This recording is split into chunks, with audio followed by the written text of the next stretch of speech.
Master class in biology में हम clear कर रहे हैं डाउट्स जो आप लोग कोरा प्लेटफॉर्म पे पोस्ट करते हैं मास्टर क्लास के स्टूडेंट्स। और जिस डाउट को इस वीडियो में हम क्लियर करेंगे वो है अबाउट पेडिग्री एनालिसिस। बहुत सारे बच्चों ने मेरे से ये डाउट पूछा है। इनमें अमिताभ, तन्मय, तरुणी, योगेश, ओमकार, श्रेया, ऐश्वर्या, थरुण, ये कुछ बच्चे हैं जिनके नाम मैं यहां पर लिख पाया हूं। अदरवाइज ये काफी वाइड स्प्रेड डाउट है। आपके फीडबैक से मुझे पता चला कि बहुत से बच्चे पेडिग्री एनालिसिस को लेकर के डाउटफुल है। सो मैं क्या करूंगा कि मैं एक से ज्यादा वीडियो पोस्ट करूंगा, इसीलिए मैंने यहां पर लिखा है पेडिग्री एनालिसिस 1 और इसके बाद मैं कम से कम 2 वीडियोस और करूंगा जिसमें आपको खूब सारे एग्जांपल्स करा दूंगा कि किस तरह से पेडिग्री को सॉल्व किया जाता है। मेरी एक रिक्वेस्ट है आपसे, क्योंकि ये आपका जो डाउट है वो एनालिसिस को लेके है, तो मैं ये मान के चल रहा हूं कि आपने पेडिग्री एनालिसिस के बेसिक्स थोड़े बहुत अपने एनसीईआरटी से पढ़े हैं और कम से कम जो सिंबल्स हम इस्तेमाल करते हैं उसमें आपको कोई प्रॉब्लम नहीं है। अगर है तो पहले एनसीईआरटी में अपने सिंबल्स देखिए कि किस तरह से क्या चीज रिप्रेजेंट होती है, उसके बाद इस वीडियो को देखिए, क्योंकि यहां पर मैं सिंबल्स के बारे में बात नहीं करने वाला हूं। सो देखिए, चलिए शुरू करते हैं पेडिग्री एनालिसिस के बेसिक्स से। एक चीज समझिए बड़े ध्यान से। एक लाइन है आपकी एनसीईआरटी की जिसमें आपकी एनसीईआरटी कहती है कि जो मेंडेलियन डिसऑर्डर्स हैं they can be studied in the pedigree. So यहां से मेरे को एक चीज आपको बतानी है, दोबारा याद दिलाना है कि मेंडेलियन डिसऑर्डर कहते किसे हैं। सो मेंडेलियन इनहेरिटेंस याद कीजिए, जो मेंडल ने खुद लॉज दिए, unit factors, they are particulate, discrete, they occur in pair, one is completely dominant, the other is recessive, segregation, ये जो चीजें हैं जो आप एट्रीब्यूट करते हैं डायरेक्टली किसको, मेंडल को, उस तरह के जो ट्रेट्स हैं जो इस पैटर्न को फॉलो करते हैं उनको मेंडेलियन ट्रेट्स कहते हैं। एक सिंगल जीन, एक डोमिनेंट अलील, एक रिसेसिव अलील, इस जीन में कोई प्रॉब्लम हुई, उससे डिसऑर्डर हुआ, इस डिसऑर्डर को आप क्या कहते हैं, मेंडेलियन डिसऑर्डर कहते हैं। पहली बात तो ये याद रखिएगा कि इन मेंडेलियन डिसऑर्डर्स को बड़ी आसानी से पेडिग्री एनालिसिस के द्वारा स्टडी किया जा सकता है। दूसरा पॉइंट ये समझिए कि मान लीजिए आपके पास कोई जनाब पाइसम सटाइवम का टॉल प्लांट लेके आए। एक प्लांट लेके आया पाइसम सटाइवम, जो कि कौन सा फिनोटाइप एक्सप्रेस कर रहा है, ये आप जानते हैं डोमिनेंट फिनोटाइप है। और आप इमीडिएटली जानते हैं कि ये कैपिटल टी भी हो सकता है, कैपिटल टी स्मॉल टी भी हो सकता है। अगर आपने पहचानना है कि ये होमोजाइगस है या हाइब्रिड या हेटेरोजाइगस है, तो आप बड़ी आसानी से टेस्ट क्रॉस एक चॉइस मेटिंग करा सकते हैं और इस टेस्ट क्रॉस से आपको पता चल सकता है कि ये किस तरह का जीनोटाइप होगा इसमें। अब ह्यूमन बीइंग्स में जेनेटिक एनालिसिस में पहली प्रॉब्लम यही है कि choice matings are not possible. Choice matings are not possible. अब आप देखिए दूसरी चीज समझिए कि मान लीजिए 3:1 रेशो आता है किसी क्रॉस का, किसी का 9:3:3:1 आता है। कम से कम 4 या 16 प्रोजेनी तो होने चाहिए। लेकिन ह्यूमन बीइंग्स में जो मेटिंग्स होती हैं उनमें जो नंबर ऑफ प्रोजेनी है वो काफी ज्यादा लिमिटेड होते हैं। और अगर ये साइज लिमिटेड है नंबर का, तो आप स्टैटिस्टिकल एनालिसिस नहीं कर पाएंगे। स्टैटिस्टिकल एनालिसिस को एक्यूरेट होने के लिए बड़ा एक लार्ज क्या चाहिए, सैंपल साइज चाहिए। इसीलिए प्लांट्स में जो सीड्स है जो बहुत ज्यादा प्रोड्यूस होते हैं, they are very good candidates for statistical analysis in genetics. मुझे उम्मीद है ये दोनों बात आपको समझ में आ गई होंगी। नंबर 1, चॉइस मेटिंग्स नहीं हो सकती। Number 2, number of progeny limited है। आप क्या करेंगे, आप एक पेडिग्री एनालिसिस करने की कोशिश करेंगे। आप अगर मान लीजिए कोई आदमी आपके पास आता है जो इसको ये डर है कि उसकी फैमिली में ये डिजीज है, कहीं उसमें तो ये डिजीज नहीं है, आप उससे हिस्ट्री लेंगे और एक फैमिली ट्री क्रिएट करेंगे उन सिंबल से जो आपको आते भी हैं और नहीं आते हैं तो आपने एनसीईआरटी से देख ली है। आप एक फैमिली ट्री क्रिएट करेंगे और इस फैमिली ट्री को मैं पेडिग्री कह रहा हूं। ये बात मुझे समझ में आ गई कि मैं पेडिग्री किसके लिए शब्द इस्तेमाल कर रहा हूं, फैमिली ट्री के। और जो चॉइस मेटिंग्स आप नहीं कर सकते, आप ये होप कर रहे हैं कि बाई चांस हो सकता है ये मेटिंग कहीं ना कहीं जो मैं ये हिस्ट्री इकट्ठी कर रहा हूं उसमें अपने आप हुई हो। और इस तरह की मीटिंग्स अगर हुई हैं तो इनको आप इंफॉर्मेटिव मीटिंग्स कहते हैं। इनसे आपको पता चलता है कि इस फैमिली में ये ट्रेट है कि नहीं है, और वहां से फिर आप ये प्रोबेबिलिटीज कैलकुलेट कर सकते हैं कि इस जो आदमी आपके पास आया है उसमें ये डिजीज अलील है कि नहीं है, क्या प्रोबेबिलिटी है, आगे इसके प्रोजेनी में इसके पास होने की क्या प्रोबेबिलिटी है। इन सारी चीजों को आप क्या कर सकते हैं, कैलकुलेट कर सकते हैं। मुझे उम्मीद है पेडिग्री एनालिसिस का आपको पर्पस समझ में में आ गया होगा। जहां से आप अपनी स्टडी शुरू करेंगे, मान लीजिए आपने कोई अफेक्टेड इंडिविजुअल आपको मिल गया पेडिग्री एनालिसिस में, उससे आपने अपना एनालिसिस शुरू किया, तो उसको आप इंडेक्स या प्रोबैंड केस कहते हैं। एक और चीज याद रखिएगा, नीट एंट्रेंस एग्जाम में आपसे autosomal recessive, autosomal dominant, sex linked recessive और सेक्स लिंक्ड डोमिनेंट कंडीशंस के बारे में पूछा जाएगा। So do not go into unnecessary details right now, वो टाइम नहीं है। सो हम अपने आप को इन 4 तरह के इनहेरिटेंस पैटर्न्स तक रेस्ट्रिक्ट करेंगे। सो चलिए एक एग्जांपल देता हूं मैं आपको। मान लीजिए एक मेल और फीमेल आपके पास आए, और जो मेल है लेट अस से उसको हम Y कह देते हैं, फीमेल है उसको X कह देते हैं। आप एक जेनेटिक एनालिस्ट हैं और Y आपसे ये कह रहा है कि इसके एक ब्रदर की डेथ हुई है ऑटोसोमल रिसेसिव लीथल कंडीशन से, for example sickle cell anaemia. So इसने आपको ये हिस्ट्री दे दी। अब इसी तरह से फीमेल ने भी हिस्ट्री दी कि इनकी फैमिली में भी इनके कोई ब्रदर हैं जिनकी ये ऑटोसोमल रिसेसिव कंडीशन से डेथ हो चुकी है। Now they are worried number 1 के कहीं दोनों में डिजीज नहीं है, इन दोनों में डिजीज नहीं है, पर आप जानते हैं कि ये कैरियर हो सकते हैं ऑटोसोमल रिसेसिव कंडीशन के लिए। सो ये वरीड है कि कहीं ऐसा तो नहीं कि ये डिजीज की अलील को कैरी कर रहे हो, और अगर कैरी कर रहे हो तो इनकी मेटिंग से जो फर्स्ट बॉर्न चाइल्ड है उसमें क्या ये डिजीज हो सकती है, और अगर हो सकती है तो उसकी प्रोबेबिलिटी क्या है। ये क्वेश्चन आपके सामने आ गया। सो अब आपने क्या किया, आपने पेडिग्री एनालिसिस करना शुरू किया। आपने इस Y से ये पूछा क्या आपके पेरेंट्स में डिजीज थी। सो मान लीजिए पेरेंट्स कहते हैं कि ये Y आपको ये बताता है कि पेरेंट्स में डिजीज नहीं थी। सो पेरेंट्स में डिजीज नहीं थी तो आपको ये समझ में आ गया कि दोनों parents capital A small a होने चाहिए, तभी इसका ब्रदर ऑटोसोमल रिसेसिव कंडीशन जो कि स्मॉल a से प्रोड्यूस होगी उससे अफेक्टेड हुआ। और आपको यह भी समझ में आ गया कि Y is not small a Y small a नहीं हो सकता क्योंकि इसमें डिजीज नहीं है। इसका मतलब ये जो Y है इसका जीनोटाइप A' है। A' का मतलब ये हुआ कि ये कैपिटल A भी हो सकता है और कैपिटल A स्मॉल a भी हो सकता है, लेकिन क्योंकि ये इस क्रॉस का प्रोजेनी है, सो इसका मतलब ये हुआ इस क्रॉस के अगर हम प्रोजेनी इसको देखें तो कैपिटल A स्मॉल a ये होना चाहिए। हमें पता है पक्के तौर पे ये स्मॉल a तो है नहीं, और या तो वो ये है, इन दोनों में से कोई हो सकता है। तो इसका मतलब इसके कैरियर होने की प्रोबेबिलिटी अगर आप दिमाग लगाएं सो एक्चुअली 2/3 है।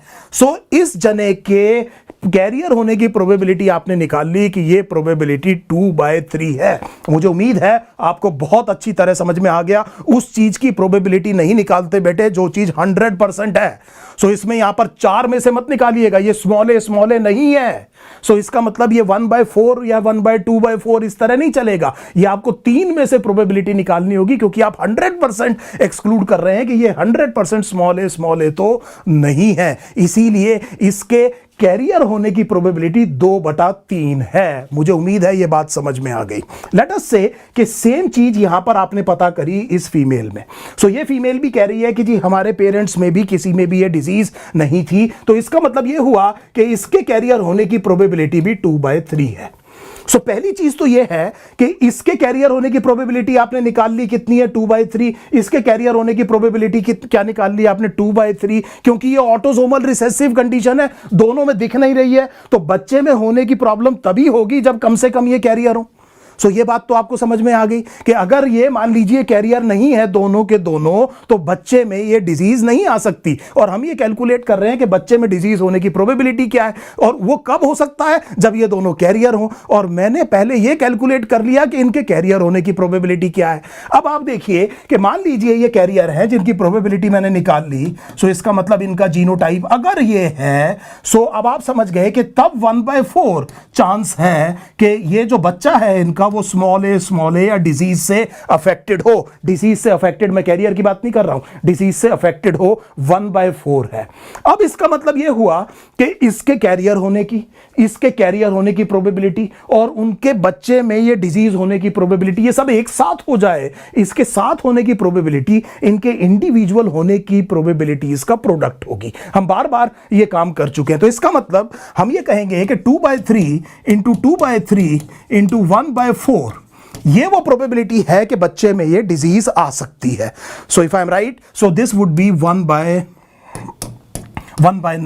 ये कितना हो गया? 1/9। 1/9 प्रोबेबिलिटी है कि इनका जो पहला बच्चा है वो क्या हो, अफेक्टेड हो। अब एक बात समझिए, मान लीजिए इनकी मैरिज हो गई, मेटिंग हुई, पहला बच्चा हुआ और वो अफेक्टेड है, तो ये 100% कैरियर हो गए। फिर इसकी प्रोबेबिलिटी मत निकालना कि ये कैरियर होने की क्या प्रोबेबिलिटी है। मुझे उम्मीद है आप जो पेडिग्री एनालिसिस में गलतियां करते हैं वो बात समझने की कोशिश कीजिए। मान लीजिए क्वेश्चन ऐसे आ जाए कि सपोज इनका पहला बच्चा अफेक्टेड था, तो फिर क्या प्रोबेबिलिटी है कि इनके दूसरे बच्चे में डिजीज हो, तो आंसर केवल 1/4 आएगा।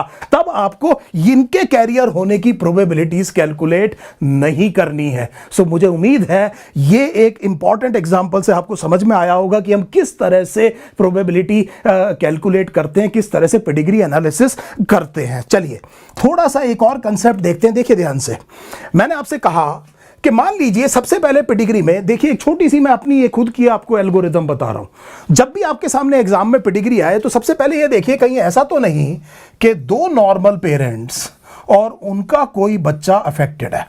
सो सपोज कीजिए कि उनका कोई बच्चा क्या है, अफेक्टेड है। अगर आपको पेडिग्री में इस तरह की चीज दिख गई, सो पहले भी मैंने आपको बताया आपसे autosomal recessive, autosomal dominant, sex linked recessive, sex linked dominant, इनके बारे में पूछा जाएगा। सो अब हमने कहा कि मान लीजिए पेडिग्री में से फॉर एग्जांपल आप गए, आपने देखा कि दो नॉर्मल पेरेंट्स और एक अफेक्टेड चाइल्ड है, तो ये तो तय है कि ये डिसऑर्डर रिसेसिव है, ये डिसऑर्डर रिसेसिव है।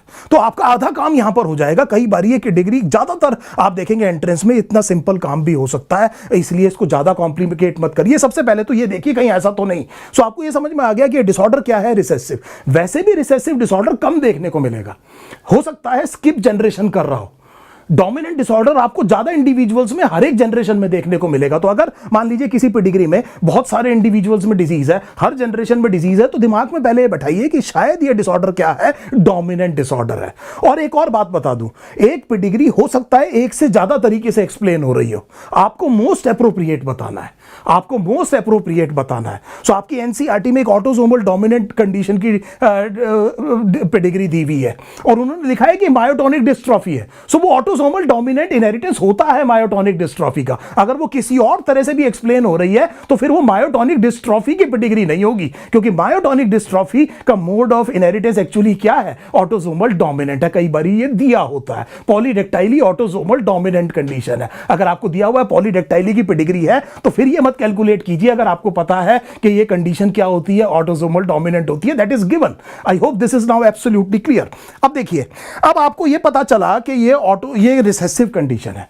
अब दूसरी चीज ये है कि रिसेसिव में दो हो सकती हैं, ऑटोसोमल रिसेसिव हो सकता है और क्या हो सकता है, सेक्स लिंक्ड रिसेसिव हो सकता है। तो मान लीजिए अगर आपको मेल्स में देखने को मिल रही है, अगर ये डिजीज आपको केवल किस में देखने को मिल रही है, मेल्स में, so X linked recessive conditions are more common in the males of the species. So आपका ध्यान जाएगा कि सबसे लाइकली ये है कि ये डिसऑर्डर जो है वो एक्स लिंक्ड रिसेसिव डिसऑर्डर होगा। पहली चीज तो ये समझिए। मान लीजिए यहां पर ये फीमेल अफेक्टेड है, लेट अस से अगर ये फीमेल अफेक्टेड है तो मुझे ये पता है कि अगर फीमेल अफेक्टेड है और मैं ये सोच रहा हूं कि ये x linked dominant, x linked recessive condition है, तो ये फीमेल एक्स स्मॉल ए होनी चाहिए।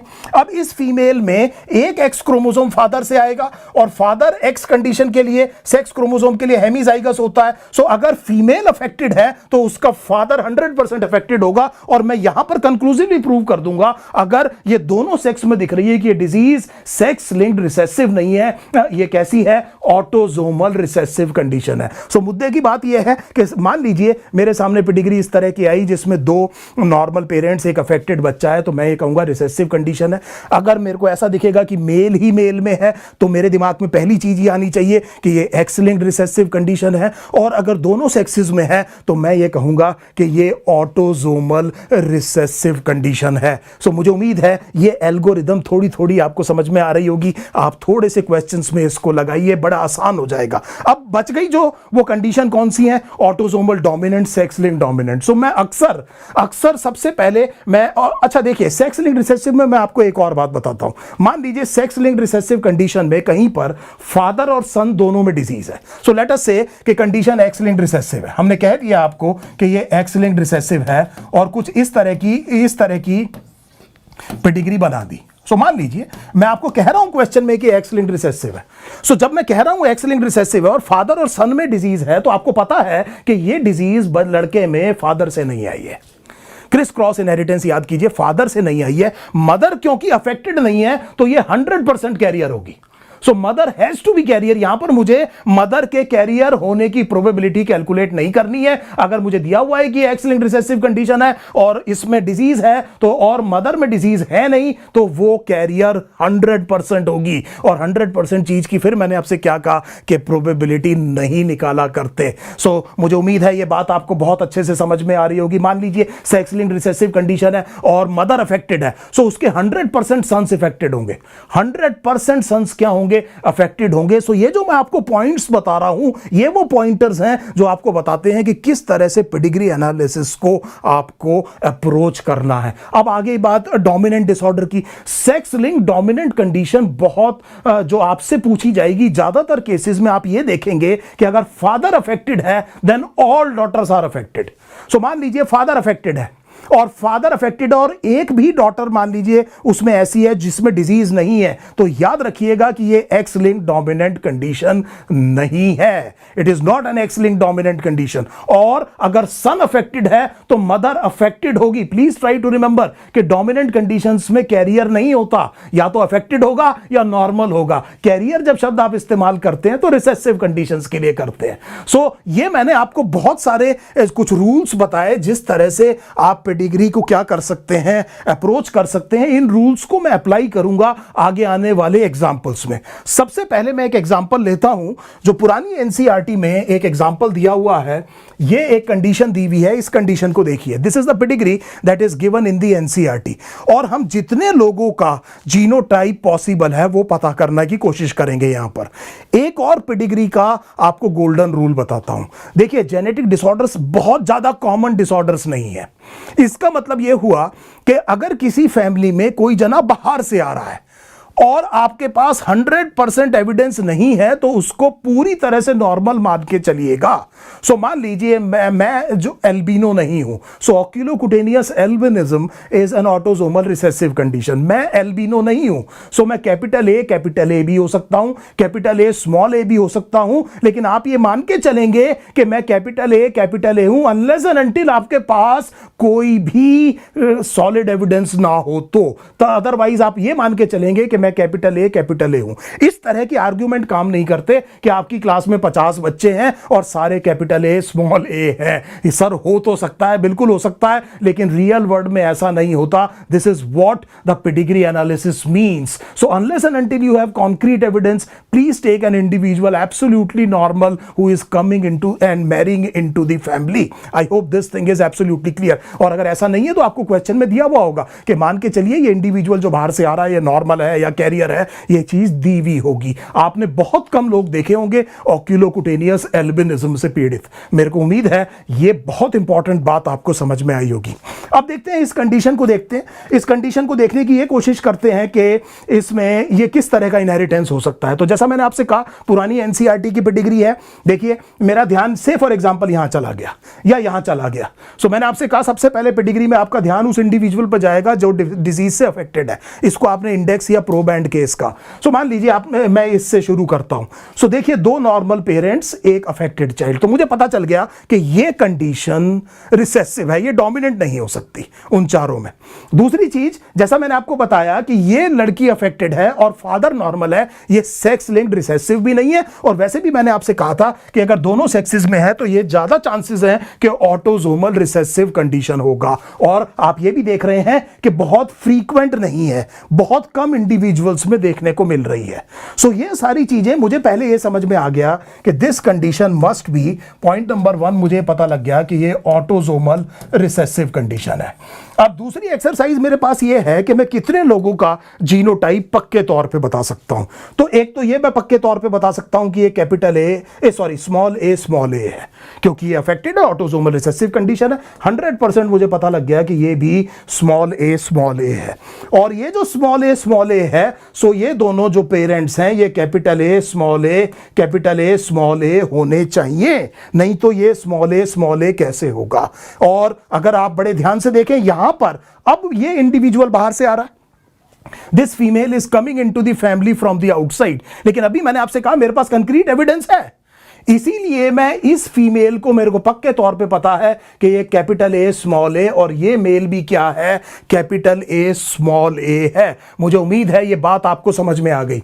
अब देखिए ये इंडिविजुअल भी बाहर से आ रहा है, ये इसके प्रोजेनी है, आपको पक्के तौर पे नहीं पता है कि ये कैपिटल ए स्मॉल ए होगा। सो इसलिए इस वाले को आप क्या लेके चलेंगे, कैपिटल ए लेके चलेंगे। लेकिन इस मेटिंग के इस प्रोजेनी के पास स्मॉल ए आई है, सो इसका मतलब ये अलील इस फैमिली से आ रही है और ये इंडिविजुअल कैपिटल ए स्मॉल ए है। सिमिलरली यहां पर भी मेरे पास डायरेक्ट एविडेंस नहीं है कि ये जो फीमेल बाहर से आ रही है ये कैरियर होगी। देखिए हो सकती है, लेकिन मैं आपको गोल्डन रूल बता रहा हूं, बाहर से आपके पास कंक्रीट एविडेंस नहीं है। सो आप एग्जाम में इसको कैपिटल ए और इसको क्या मान के चलेंगे, कैपिटल ए स्मॉल ए, क्योंकि यहां पर ये प्रोजेनी बन रहा है, यहां पर ये रिसेसिव अलील आई है। So that means 1 2 3 4 5 6 7 8 9 and 10 in individuals का आप क्या बता पाए हैं, जीनोटाइप बता पाए हैं। बाकी किसी के बारे में आप कुछ नहीं कह सकते। इतना जरूर कह सकते हैं कि सब में कैपिटल ए है और उसके आगे मुझे नहीं पता कि वो कैपिटल ए है या कैपिटल ए स्मॉल ए है। सो बाकी जितने भी बच गए इन 10 के अलावा उनका जीनोटाइप मैं ए डैश बता रहा हूं। मुझे उम्मीद है पुरानी एनसीईआरटी में दिया हुआ ये पेडिग्री अब आपको अच्छे से समझ में आ गई होगी। देखिए एक और पेडिग्री आपकी एनसीईआरटी में दी हुई है और ये एक पेडिग्री आपकी एनसीईआरटी में दी हुई है, करीब करीब सिमिलर है। अगर आप बड़े ध्यान से देखें, दो नॉर्मल पेरेंट्स, अफेक्टेड चाइल्ड है, रिसेसिव कंडीशन है, दोनों में है। हमने ये कहा कि ऑटोसोमल रिसेसिव है। सेक्स लिंक्ड रिसेसिव क्यों नहीं है, क्योंकि डॉटर अफेक्टेड है, फादर नॉर्मल है, it can not be possible. So this condition is autosomal recessive condition. So ये जो पहला वीडियो है इसमें मैंने आपको कुछ एलिमेंट्री एस्पेक्ट्स बताए। अब अगले 2 वीडियोस में जो मैं पोस्ट करूंगा उसमें कुछ एग्जांपल्स लूंगा और उन एग्जांपल्स पर बेस्ड क्वेश्चंस को कैसे सॉल्व किया जाता है उनको मैं आपके सामने सॉल्व करके दिखाऊंगा। उम्मीद है कि इन वीडियोस को देखने के बाद में ये जो आपका डाउट है ये खत्म हो जाएगा। Thank you so much.